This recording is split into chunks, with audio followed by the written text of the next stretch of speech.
En esta clase vamos a focalizarnos en el estudio de la inmunidad innata, así como de sus componentes moleculares, celulares y los mecanismos efectores que esta media. Como podemos ver, el sistema inmunológico puede ser dividido en dos ramas o dos secciones, la inmunidad innata y la inmunidad adaptativa o específica.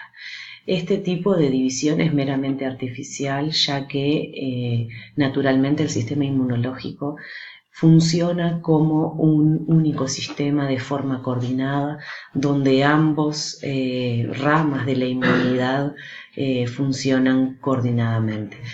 Sin embargo, para poder facilitar la comprensión del sistema inmunológico y de los diferentes mecanismos de eliminación de patógenos del sistema inmunológico, podemos clasificarla según la base de reconocimiento en estos dos sectores. La inmunidad innata va a ser aquella que va a poder actuar de forma rápida hacia un daño celular o una invasión por patógenos, y la inmunidad adaptativa va a requerir un cierto tiempo para su activación.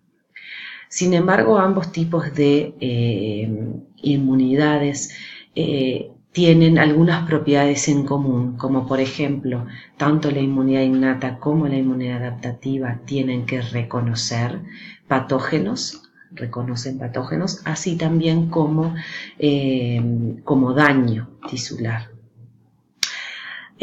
Ambos tipos de inmunidades, a través de diferentes funciones o mecanismos efectores, van a poner en marcha mecanismos de eliminación de patógenos, y por supuesto, para que este tipo de reconocimiento y mecanismos de eliminación se pongan en marcha y funcionen adecuadamente, el sistema inmunológico, tanto a nivel innato como a nivel específico, tiene que ser altamente regulado, desarrollando tolerancia inmunológica a las moléculas de nuestro cuerpo que están asociadas con células o tejidos que se encuentran saludables. Sin embargo, hay una cuarta característica de la inmunidad, que en este caso es solamente característica de la inmunidad adaptativa, y es la memoria inmunológica. La inmunidad adaptativa es capaz de recordar un primer encuentro con un patógeno y actuar de forma más eficiente ante un segundo encuentro. Entonces, como les decía, los componentes de la inmunidad innata son aquellos que están presentes en nuestro organismo desde que nacemos. Innato significa que los tenemos desde el nacimiento, y por ende ya están prontos para actuar y nos generan una primer línea de defensa, en contraposición con la inmunidad adaptativa, la cual necesita desarrollarse para su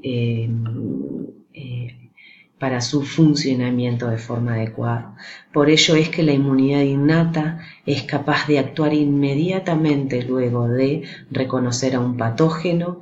En horas ya puede mediar su destrucción, y de hecho muchas veces ante algunas infecciones ni siquiera nos enteramos de que estamos infectados, porque la inmunidad innata es tan eficiente que elimina rápidamente el patógeno.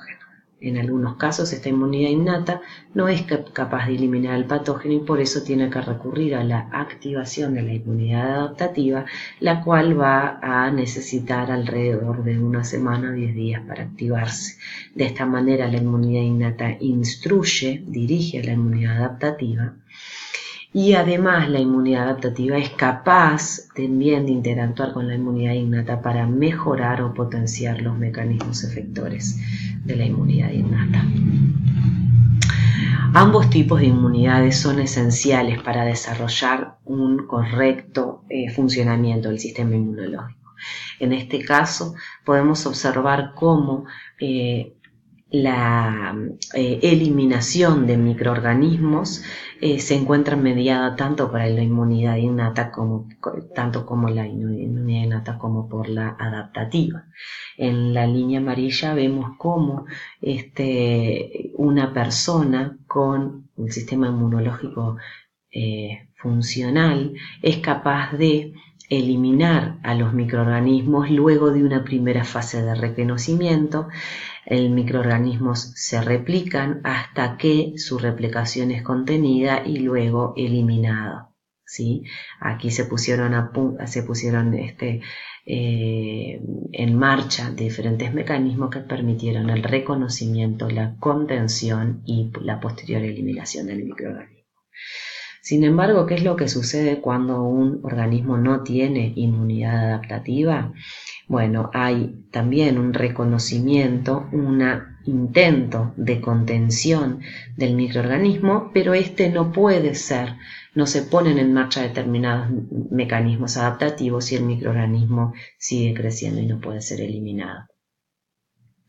Sin embargo, cuando no está la inmunidad innata, como se ve, hay una replicación más rápida y una tasa de replicación mayor que sube indefinidamente. Esto se da porque la inmunidad innata no funciona y tampoco la adaptativa, ya que la adaptativa necesita de la innata para activarse, mientras que en la verde sí hubo la inmunidad innata que permitió contenerlo, pero la adaptativa no lo pudo eliminar.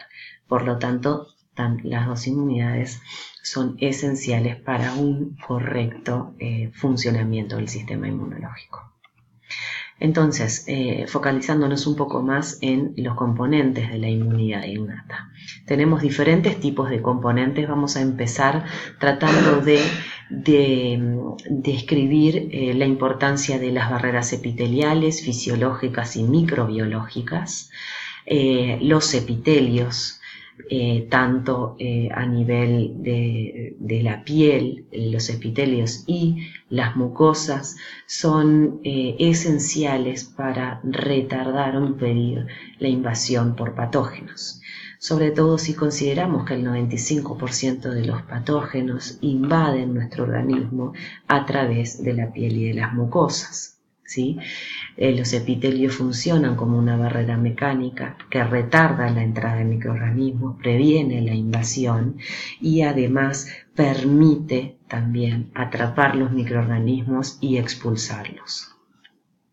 Otras barreras fisiológicas, como por ejemplo la temperatura, es fundamental. El aumento de la temperatura, procedimiento que nosotros conocemos como fiebre, es una estrategia del sistema inmunológico para poder evitar o retardar la replicación de microorganismos. El pH de diferentes sectores del organismo, como por ejemplo el tracto gastrointestinal, el estómago, también la acidez mata a diferentes microorganismos ingeridos. La microbiota presente en diferentes sectores de nuestro cuerpo, como la boca, los oídos, el tracto gastrointestinal, ese repertorio de microorganismos es capaz de competir por el lugar y por los nutrientes con microorganismos patógenos y además también producen sustancias inhibidoras de patógenos.